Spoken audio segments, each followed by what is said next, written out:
Hey, what's up, everybody? Video 44 coming at you with another video. All right, so congratulations to Jalen Suggs. He just got a 5-year, $151 million extension with the Orlando Magic. And as I'm sitting here walking down the street thinking to myself, is he worth that? Nah, not by my measurements. I think he's a hell of a tenacious defensive player. They obviously drafted him. He could do some offensive things. I was high on him when he came out of the draft. I think injuries kind of set him back, but his development has gone pretty well over the last couple of years. He's really turned himself into a hell of a two-way guard piece. Maybe one of the better lockdown defenders in the Eastern Conference. So I'm not down on him. It's just 5 years is a strong commitment. $30 million a year is furthermore a very strong commitment. For a team in Orlando that is argued that they don't have their point guard when they keep drafting point guards, and he was one of them, I don't know if I'm ready to provide that type of commitment to him. But they have it in their mind that this is the core they want to go forward with Franz, of course, Paolo himself, as a trio that they've paid.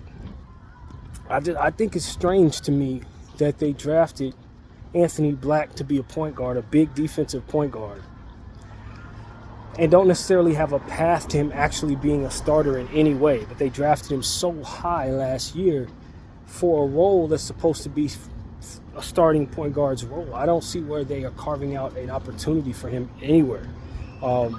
Jett Howard is supposed to be a two guard that can really play on the offensive side of the ball, shooting guy. Projects to be a hell of a executing shooter, I guess you can say. It's down the stretch of basketball games. Maybe you can have like some 30-point games. Where's the role for all of these people? You drafted Tristan da Silva. He's like a 3, similar in that way. He should have some two-way ability, but not overly talented, just kind of good at everything. Nice piece. If you're giving Suggs 5 years, 30 a year, and you're giving this guy that amount and that, you have to have it in your mind that you're likely going to trade some of these contracts, in my opinion. And that's what I think of Jalen Suggs' contract. I think they signed it with the intention of trading it in the future, putting it in a position to where, okay, this is how we match salaries. We got Jalen Suggs' contract, so-and-so. Like, that's how I think franchises right now are signing people. I think that's what they have in mind. Like, we want to be able to match salaries for whatever we want. So this is the standard contract that's going to make it easy for us to match salaries with maybe somebody else that we would target. So that's kind of what this looks like to me. I just don't see a path to the Orlando Magic actually keeping all of these players that they've drafted. Somebody they're going to have to move on from, and I wouldn't be surprised if it's somebody like Jalen Suggs, who they just signed, because the contracts now match in such a way that allows for them to be maneuverable. You know, maybe make a trade down the road for D'Angelo Russell or something if that's what they truly desire, since they've been rumored to want him. I don't think you trade Suggs for D'Angelo. It's probably not the greatest example, but you get the point. They always have their mind set on getting another guard for some reason, even though they keep drafting them. So I don't know, man. I never accused the Orlando Magic of being the greatest organization, to be honest with you. I like the idea of what they had in mind when they wanted length and defense. But once they drafted Jett Howard early in the draft last year with one of their 2 draft picks, that signaled to me that they're not the greatest. They don't really know what they're doing. Not really. And this is yet another sign of the same. I just don't think they really know what they're doing. These are the type of decisions, I'm going to be honest with you, not to say that his contract's the worst in the world or anything like that. It's really not in the grand scheme of things. But like when you couple certain types of decisions together with one another, these are the type of things that keep you from being good enough to become a champion and good enough to build something that people look at as a contender. And you just cap yourself off by giving the wrong players too much of the cap, doubling down on the same position, not making decisions on players that you've doubled down on, continuing to look for the greatest player of that same position. I think Orlando is another example of the same thing we talked about in the last video about the Pelicans. Keep doubling down the same positions, and then they're too shallow in other positions. So a lot of their best stuff is never on the floor at the same time.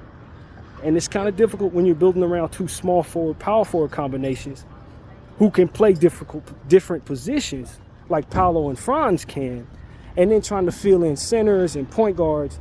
They just keep like overdoing it with the point guard position, but not quite getting themselves what they need, but also not quite being willing to move on from any of it. So it's just a mess, to be honest with you. And this does not help that, in my opinion. It's a really talented bunch, but the pieces don't necessarily fit, and you never actually have all of your best stuff on the floor at once. It's usually people sitting and they have no business sitting. Like Cole Anthony. What's the path for Cole Anthony now? You know, do they still have, what's the young fella, Markelle Fultz, who's had injury issues, but has showed himself to be a serviceable piece. Why haven't they moved him yet? You know what I'm saying? So it's just like, what is the plan here now? You have so many guards. It's time to start shaving some of them off. You know, I like Wendell Carter, and he's on a really nice contract. But don't you think you could afford to invest in some more depth at the center position? Maybe get somebody in front of him, or maybe someone directly behind him. I don't even think they have a really legitimate second center on their roster. And so for me, it's just like, I'm not a fan. I like the players themselves, but I don't like them all slapped together in Orlando. I don't. Jalen Suggs is not the guy I would kick out necessarily at all. I would be happy to keep him if I'm a lot of teams in this league. $30 million a year. I don't believe he's done $30 million a year worth of stuff, man. I don't. Maybe shave off 10 a year, shave off one of those years, and you got a solid contract for Jalen Suggs. But what they're paying him is just a little bit too much for me and my liking for what I expect he's going to be. He's had some injury issues. And like I said, when he goes into his prime, he's going to be a hell of a defensive player. Projects to be able to do some offensive things as well. Football background, tough guy, ambidextrous. There's a lot of good stuff to him. But the ceiling ain't high enough to be investing 5 years based on what we've seen. It's not high enough for that for me. So, I don't know. Sometimes guys just fall in love with who they have based on drafting them and developing them. And it's our player. We love him. Yeah, that's cool, bro. But are you giving him a contract that can be slapped next to other contracts that are going to help you be as good enough as to expect to win? Or are you just giving yourself a situation where you're going to have a shallow basketball team because you're giving this guy too much money? And then that guy too much money. And then that guy the amount he deserves, but he's a superstar, so you got to give him all of it. Like, at some point in time, we got to be honest. When it's time for them to pay Paolo, he going to get top dollar, man. He's going to get top dollar. So, Franz has already been paid. Now you got Suggs, who's been paid. When it's time to pay Paolo, there goes their cap right there. So all these other people that they're putting together, all these other pieces, they're going somewhere. Cole Anthony, as we said, Tristan Da Silva, you know what I'm saying? Anthony Black. All of these people are going to either going to take less or their future is outside of Orlando. It's one or the other. They can't afford to keep them all.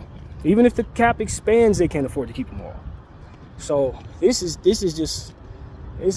not easy to deal with. If you're a Magic GM, I don't think you want to keep the players you got. They're all demanding a lot. Everybody's projecting the cap to go up. Y'all better hope it actually does, that kind of thing. And I just think that the projection of the cap going up is so presumptuous. And I think some people could be disappointed if the cap doesn't go up to a certain point because they're giving out so many contracts and so many players and maybe don't look that great in this area, but will when the cap goes up. It's like, y'all really count on that cap doing what it's supposed to do, and there's a lot of different things that can factor in. And maybe you guys aren't giving enough respect to the fact that things can go wrong in that way. And you could be found in a much worse situation for giving away some of these contracts or investing in certain contracts, assuming that cap is just automatically going to go up. The world is in a weird place right now. I'm not certain things people are believing were guaranteed are so guaranteed 5-10 years in the future. Not based on what I'm paying attention to around the world. So, I just think people should be a little more conservative than they are with this just presumptuous mindset that the cap is just going to inflate in such a degree that bad contracts are going to turn into good ones. Yeah, it may. It looks like it's going to be that way. I think some of you teams, especially y'all small markets, should leave room for it to not. Just the same. Leave yourself an out. That would be my suggestion. So yeah, man, I don't think a lot of teams have done that. I don't see a lot of teams leaving themselves out, and for their sake, I hope that everything goes the way it looks like it's going to go. So that's my take on that situation. I don't love it for the Orlando Magic. I don't think the ceiling is championship. I think they're going to be a nice playoff team when all these guys develop fully, but some of them they're going to have to get rid of in order for guys to develop into what they were drafted to be. They're going to have to move some of these people. So my thing is, okay, if I'm Orlando, at this point, someone is going to have to go. One of them guards got to go. If it ain't either pretty much it comes down to 3 people that I think they're going to have to choose between 2 out of 3 people. Anthony Black, Cole Anthony, and Jet Howard are the 3 names that come to mind. Markelle Fultz's value right now, where he's at, I don't think he's really projected to garner much in the market. He's not consequential to your cap really at this point. He's not demanding too much at all, if anything. So the injuries have just ruined him. He had a hell of a comeback, but the injuries just ate away at the value. But those other guys, Jet Howard's going to develop if he goes to the right situation. Anthony Black's going to definitely develop if you just give him some minutes. And Cole Anthony has already proven he's a high-level producer when given the minutes that you never, ever give him, ever. So what's happening with those 3 players? What are you going to do with them? Because I can think about 12, 13 teams that could do a great deal with those 3 players that Orlando is just not going to be able to do with them. It's just not. That the path to them getting the minutes that they need to get are not there. Unless some injuries happen. So that's what's up. That's what I have to ask. What is up, Orlando? Are you ready to move on from one of those 3 guys so that you can create the space necessary for everybody to play properly? Because I'm pretty sure there's some other prospects there that I'm not even thinking about. Probably some other vet or something down there that's also going to be eating away at the minutes even further. You know, teams like this have a propensity to bring themselves a vet just because they don't like how things are developing, but won't develop the players so that they can like the circumstance. It's like the Houston Rockets do. It's basically like the Houston Rockets. They got all the young talent in the world, but they can't help themselves but to pay a guy like Dylan Brooks and Josh Green and get a Fred VanVleet. They got all the picks in the world, can have nothing but rookie contracts on some of the best players the world is going to see over the next 5 years. But they will have none of that. They're going to rather push them to the back and pay some people to make themselves feel like they got more of a chance of winning when actually their best chance of winning is just developing the players that they ultimately keep drafting. So, I don't know, man. I think a team like Orlando needs to just understand that. They're still going to be in a position to tank if they want to and still get the highest picks if they decide they want to do that. If they just haven't had enough. But it seems like they have, and we'll see what happens, man. We'll see what happens. I think a team like Orlando is destined to be a 6 seed, 7 seed, all the way up to the ceiling of everything they put together. I really do. 6 seed, 7 seed at best every year. To get knocked out by the New York Knicks, the Boston Celtics, or teams that just have a better year than them in a given year. I just don't think Orlando's ceiling is that high. I think their core of their 2 stars have a much higher ceiling than their team does right now, based on what they're doing to build around them. I just don't love it, man. So that's what I'm here to tell y'all, man. Paolo's going to be fantastic. Franz already, proven. These guys are good. They're all stars, but I don't think the division around them, it ain't great. It ain't great. If their 3rd best player or their 3rd highest paid player is Jalen Suggs, 6 seed ceiling, baby. 6 seed ceiling. So that's my opinion, man. I could be wrong. Maybe Suggs proves himself to be better than that, maybe. But I don't think so. I think he's a hell of a defensive player. 2-way ability. Not so very athletic. Okay in the grand scheme of what a starter point guard is expected to be, except if they don't want him to be that starting point guard. They want him to be the 2. Slightly undersized to play a 2. Probably should be slotted at the 1. Who knows, man? Who knows? So that's my thing with Jalen Suggs. I just think they'd be so much better of a team if they just pay people what they're expected to be paid and then play people what they're expected to be played at the positions that they ultimately keep drafting over and over again. So that's my take on Orlando Magic, man. I don't know if I want to add to anybody else. Maybe so. Maybe something else come to mind.